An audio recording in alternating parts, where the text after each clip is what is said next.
The युनिकॉन्टिनेंटल हॉटेलमध्ये stand up कॉमेडीचे show बंद. कामराच्या प्रकरणानंतर स्टँडअप कॉमेडी शो बंद करण्याचा निर्णय.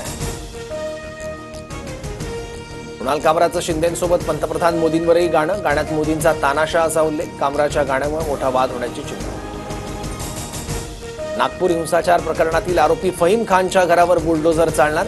घर बांधताना काही फुटांच्या जागेवर अतिक्रमण. नागपूर मनपाची फहीम खानच्या कुटुंबियांना नोटीस.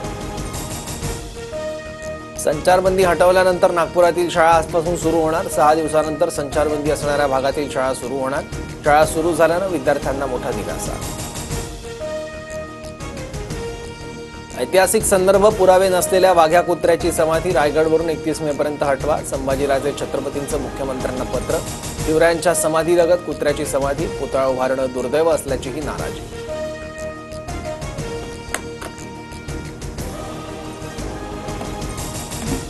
उन्हाचा पारा वाढला. चिंचवडमध्ये सर्वाधिक 38.8 तर दापोडीमध्ये 36.6 अंश तापमान. पुण्यातील बाजारपेठ आणि मुख्य रस्त्यांवर शुकशुकाट. उन्हाळ्याचे आणखी 3 महिने शिल्लक असताना मुंबईवर मार्चमध्येच पाणी टंचाईचं संकट. बाष्पीभवनामुळे पाणी पुरवठा करणाऱ्या 7ही तलावातील पाणी साठा कमी.